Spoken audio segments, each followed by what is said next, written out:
Coba lihat deh tempat ini. Dulu perpustakaan ini ramai kayak pasar. Setiap lorong punya cerita, setiap buku punya bisikan. Sekarang senyap, cuma suara langkah kaki kita saja yang terdengar. Ini bukan cuma soal bangunan yang sepi, tapi ada pertanyaan besar yang muncul. Kenapa kita, anak-anak muda yang katanya haus ilmu, kok jadi alergi sama buku? Lebih tepatnya, kenapa kita makin jarang ketemu buku dicetak di tangan kita?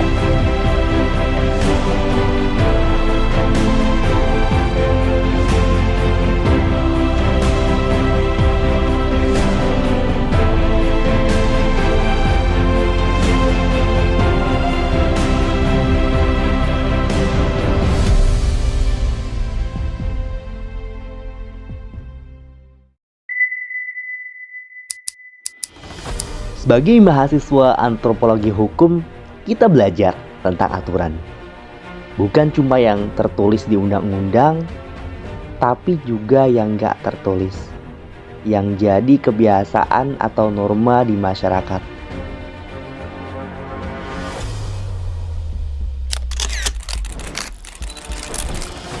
Dulu, orang pintar itu identik sama buku tebal.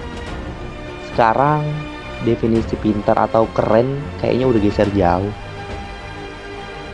Hukum itu luas, bukan cuma yang ada di KUHP. Ada juga hukum budaya yang baru, yang gak kita sadari tapi nempel banget di keseharian kita. Intinya, kita lagi menghadapi kesepakatan baru tentang apa yang dianggap penting dan gak penting.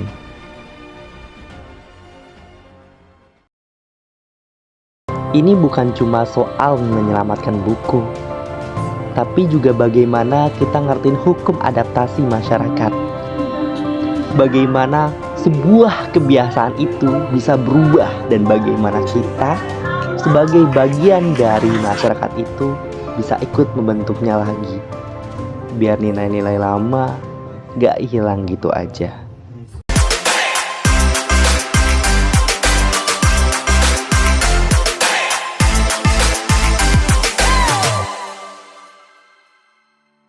Halo Sobat Insight, balik lagi di Bisikan Kertas Gemuruh Pikiran, The Ultimate Podcast buat bahas literasi anti mainstream. Kali ini kita kedatangan tamu inspiratif, spesial seorang trendsetter literasi yang bikin kita semua jadi melek ilmu dan pastinya nggak boring. Kita kasih aplaus yang meriah buat Bang Dikri selaku Duta Baca Tangerang Selatan. Selamat datang Bang Dikri. Ya, Gimana kabarnya nih Bang Dikri? Udah ready buat sharing di podcast yang kau bikin ini? pasti ready dong.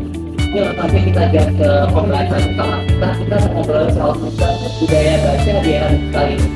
Jujur ya, dulu kan baca itu jadi sama buku kertas, yang kertasnya itu bisa dihidung ataupun bisa dipegang. Nah sekarang kan udah zaman udah beda ya, udah serba layar, bisa sejarah itu cuma di swipe aja. Gimana berkembang Cikri? Apakah buku fisik ini benar-benar udah punah ataupun belum? Nggak akan punah, sampai kapanpun nggak akan punah. Itu kenapa sebetulnya Nabi Muhammad SAW itu mujizatnya Quran gitu, karena yang nggak akan punah sampai kapanpun buku fisik, karena itu sebetulnya mujizat. Itu sebetulnya yang kita lihat buku itu, kertas itu adalah suatu keajaiban gitu. Nah, sampai kapanpun walaupun nanti teknologi semakin maju, akan tetap ada orang yang membaca menggunakan buku. Dan kita sebagai pembelajar itu nggak perlu takut gitu, karena akan terasa bagaimana bedanya baca buku fisik dengan digital. Kalau digital itu gampang bosan atau mudah terdistraksi gitu, sedangkan baca buku fisik ini terasa bagaimana feel-nya, vibe-nya gitu kan, lebih mudah ketika kita bisa membaca. Saya bilang Bang, ini mau nanya nih Bang. Jadi gua ini misalnya lagi baca buku digital, terus misalnya buat tugas saya, terus tiba-tiba gue berdistract sama yang namanya notif, ya, atau sosmed, dan yang pada akhirnya notif itu bikin fokus gue buyar, akhirnya gue malah main game tuh Bang. Ini gimana tuh? Nah, ini sebetulnya menjadi kekurangan gitu kan, kekurangan dari diri kita sendiri gitu. Makanya akan banyak motif yang pada akhirnya membuat kita ini biar gitu pikirannya gitu. Pada akhirnya kita tertarik gitu. Apalagi notif-notif itu sesuai dengan bagaimana algoritmanya juga ada kaitannya gitu. Makanya itu menjadi kekurangan. Nah, yang harus kita lakukan itu ketika kita memutuskan hari ini atau misalnya di jam ini kita mau baca buku digital, maka saat itu juga matikan notif. Atau saat itu juga langsung mode pesawat gitu. Nah, Kota Tangerang Selatan baru sekitar 2 minggu kemarin kita tuh punya aplikasi. Kita baru launching aplikasi namanya Decimor. Bisa di download aplikasinya di Play Store ataupun App Store. Itu Tangerang Selatan kita punya Decimor. Nah itu di aplikasi itu, jadi ketika kita buka aplikasi kita nggak akan terganggu ketika baca buku. Nah itu aplikasi perpustakaan, sebenarnya digital library. Ketika kita buka aplikasi ini, kita baca buku, kita nggak bakal fokus ke yang lain-lain karena notif-notifnya udah terblokir gitu. Dia bisa ngobrol-ngobrol yang lain ya. Iya, makanya selain daripada kita mematikan notif atau kita mematikan data, mematikan wifi atau mode pesawat, ya beberapa aplikasi sudah ada juga fitur dia yang sudah memblokir setiap notif supaya kita bisa fokus kepada. Tapi sedikit kan ilmu tentang kita itu benar tepat atau enggak. Jadi kita itu lebih suka reading daripada Ya, betul. Jadi akan mengubah cara kerja otak. Jadi makanya kenapa ketika kita itu membaca buku kita dengan baca buku itu akan jauh berbeda bagaimana cara kita memahami. Nah, kalau kita baca buku dengan menggunakan buku fisik, itu nanti kita bisa lebih dalam memahami. Kita bisa lebih fokus juga. Nah, kalau tadi kita menggunakan kita akan kesulitan. Tapi memang tidak terbatas ilmunya. Kita bisa melihat banyak belajarnya banyak jurnal-jurnal atau banyak pada akhirnya e-book yang terbuka luas gitu kan dalam dunia internet ini maya. Makanya ya mau nggak mau itu pasti mempengaruhi. memang jadi kita seiring perkembangan zaman teknologi ya bagaimana perkembangan anak-anak itu kan dia tuh dia mau yang simple gitu, mau simple ya. Jadi kita jadi pembaca kilat, jadi kilat maksudnya tuh apa yang ya. Tapi dapat musibah esensinya ketika menjadi apa yang membaca fisik yang itu Ya pasti ada berbeda bagaimana berdekat. Tapi di sini kita melihat gitu ada perkembangan zaman, adanya media sosial, adanya TikTok, Instagram itu sebetulnya mengubah bagaimana perilaku kita, mengubah kebiasaan kita, bahkan alam bawah sadar kita pun akan mengubah. Kayak gini, gara-gara TikTok, gara-gara ada Instagram, kita scrolling. Setiap scrolling, kita itu lebih mudah untuk bosan. Karena videonya video pendek. Nah, gara-gara video-videonya pendek. Ketika kita menemukan video yang panjang, kita akan bosan, kita akan malas. Nah, makanya dengan adanya Instagram, adanya TikTok itu mau nggak mau akan mengubah bagaimana kebiasaan kita, bahkan alam bawah sadar kita, otak kita dalam memproses informasi itu akan berbeda. Nah, ketika sudah terjadi kayak gini gitu kan, sudah ya kenyataannya seperti ini, yang harus kita lakukan itu mencoba untuk memaksakan walaupun karena kita keseringan scrolling video-video pendek, itu memaksakan ketika tulisan yang panjang, misal dalam biasanya postingan-postingan itu ada tulisan di caption, kan panjang tuh, banyak orang malas Nah, kita coba untuk paksakan baca sampai akhir. Gak cuma sekedar lewat gitu. Karena literasi itu penting. Walaupun kita sudah paham dari judul, kita sudah paham dari bagaimana paragraf pertama, tapi akan banyak pada akhirnya nanti kerugian-kerugian yang akan kita rasakan. Entah kita jadi terkena hoax atau kita jadi misinformasi, itu yang akan terjadi. Nah, makanya kita harus mau untuk memaksakan gimana caranya. Kita nggak bosan dengan tulisan-tulisan yang panjang, kita nggak bosan untuk mau baca buku fiksi. Kalau dibiasain benar-benar jadi budaya, karena faktor-faktor itu banyak yang terusak kalau mau jadi pembacaan secara mana kebanyakan yang kritik yang menjadi persoalan berpengaruh kepada nilai baca dalam kota kita terhadap belajar. Terusnya kan kita yang pada itu kayaknya agak sepi ya. Anak-anak udah pada nongkrong, atau udah pada asik sama tidak asik ya. Betul Pak, ini pengaruhnya sangat besar. Orang-orang khususnya di kota Tangerang Selatan yang datang ke perpus itu semakin berkurang dan semakin sedikit pada yang tertarik untuk. Tapi karena kita melihat pola perubahan itu, melihat adanya perubahan sosial dengan banyaknya orang suka digital, dengan banyaknya orang suka gadget dan sebagainya, kita nggak mau berhenti sampai situ. Kita gitu dari dinas perpustakaan Edukasi Kota Selatan, dari baca dan dari teman-teman pegiat literasi yang lain, kita mencoba berbagai upaya. Banyak upaya-upaya yang kita lakukan. Yang salah satunya gitu, kita membuat bagaimana caranya si perpus ini menarik. Dengan adanya wifi yang sangat kencang gitu, dengan adanya komputer yang di situ internetnya lancar banget gitu, kan itu sebetulnya untuk menarik anak muda gitu, gimana supaya mereka datang perpus dulu kan gitu, setidaknya walaupun memang gak baca buku gitu, datang aja dulu ke perpus. Mereka mau melakukan apapun, mereka mau misalnya mereka mau untuk mencoba untuk setidaknya enjoy lah di perpustakaan.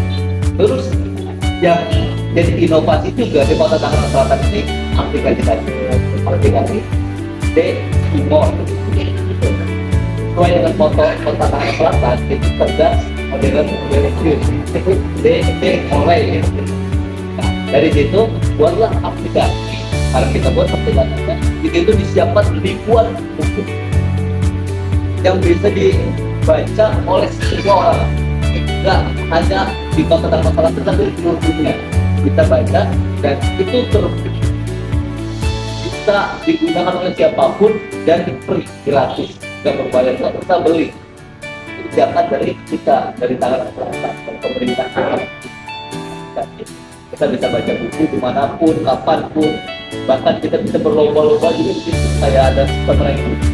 Makanya itulah inovasi yang dilakukan, karena kita melihat dari kadang-kadang tadi itu udah menjelaskan dari terkait yang fasilitasi dan pada lembaga dan orang kita. Berarti kita tuh perlu adanya kolaborasi antara itu, bukan menjadi sebuah seperti perbandingan lah kita antara baca dalam fisik atau membaca dalam digital tersebut.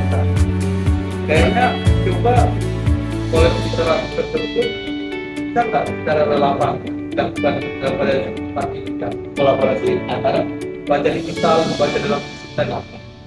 Ya, bisa. Jadi kita juga tetap mencoba menyebabkan kita membuat inovasi aplikasi itu untuk yang menyediakan buku-buku digital itu sebagai upaya ya mereka yang mau baca buku digital, oke, kita buat, kita kasih wadahnya nih gitu kan, oke, kita silakan mencoba, silakan mereka merasakan. Tapi di lain sisi kita juga bagaimana saya sebagai pegiat literasi harus terus menanamkan pemahaman kepada mereka bahwa ayo betul. Saya kolaborasi ini nggak cuma sekedar kita sampai di perpustakaan Ketatanegaraan Selatan, kita juga bekerjasama dengan perpustakaan di Jakarta, di Unpar, dan di institusi yang lain yang ada di Selatan. Jadi untuk kolaborasi dengan perpustakaan di setiap kecamatan, ada perpustakaan di Kuta, perpustakaan Gunung Aren, itu kita kolaborasi. Kemarin sekitar 2 minggu yang lalu kita berkumpul sekitar puluhan sekolah dari tiap kecamatan, ada perwakilan, bahkan dari TBN kecamatan masyarakat itu kita kumpul. Kita mencoba menggaungkan tentang literasi. Ada yang disebut tingkat kegemaran membaca. Nah, kita mencoba mengupayakan. Ada sekarang tingkat Kota Tangerang Selatan itu masih sekitar 17 gitu di Indonesia dibanding kota-kota yang lain. Nah, kita mengupayakan terus naik terus supaya bagaimana caranya tingkat membaca di Kota Tangerang Selatan itu naik, yaitu dengan ya mengorong kita ngajak orang-orang bisa ayo membaca, ayo buku, karena budaya baca buku itu akan memberikan kita untuk kita akan memberikan bagaimana kita bisa membuka wawasan, bagaimana kita itu kebiasaan kita atau habit kita itu akan terjaga gitu.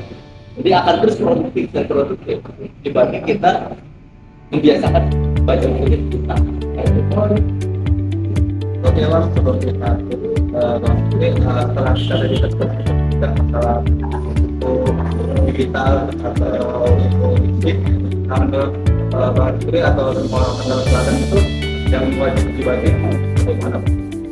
Buku yang wajib dibaca ya jadi rekomendasi lah ya.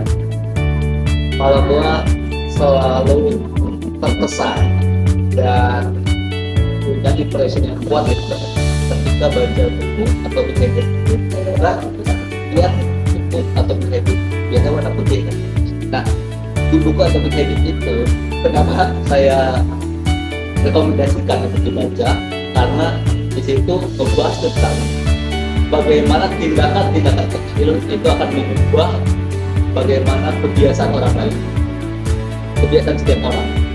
Nah, dari 1%, dari bagaimana satu langkah, dari bagaimana setiap perubahan-perubahan yang kecil itu akan mengubah kehidupan seseorang.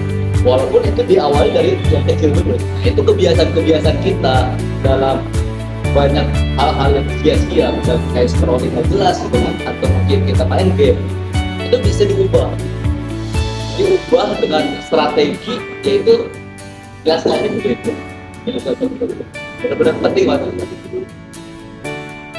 Wah, ini kayaknya bakal masuk daftar priority e-book digital gua ada kayaknya. Terima kasih buat Bang Diki yang sudah berbagi insight di podcast kita yang bikin cara membaca tuh lebih gokil dan lebih seru ya. Seperti itu untuk teman-teman semua, khususnya masyarakat Kota Tangerang Selatan, yuk kita gaungkan lagi bagaimana kita cinta kepada buku, baik itu buku fisik ataupun e-book atau buku digital gitu. Walaupun teman-teman mungkin kesulitan atau punya kendala gitu untuk beli buku fisik karena harga yang mahal atau mungkin ada ribet di bawah-bawah, teman-teman bisa download aplikasi Bisimo yang ada di Play Store dan juga App Store, itu dari pemerintah Kota Tangerang Selatan, khususnya Dinas Perpustakaan dan Kearsipan.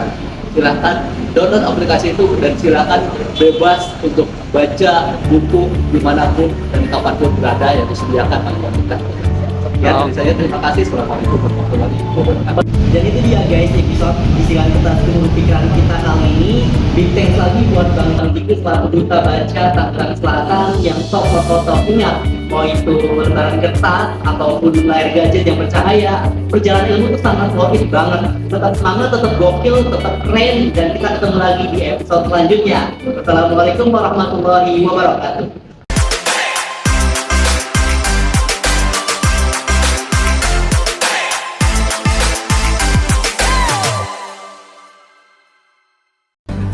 Mungkin Mungkin perpustakaan ini akan tetap sepi untuk sementara, tapi bisikan dari halaman-halaman ini tidak akan pernah mati. Dia bakal menemukan cara baru untuk bergema lewat suara kita, lewat layar-layar yang dulu nggak peduli sama kita. Ini bukan akhir, tapi awal dari interpretasi baru tentang apa arti membaca. Di dunia kita yang terus berubah, sebuah hukum budaya baru sedang kita coba tulis bersama-sama.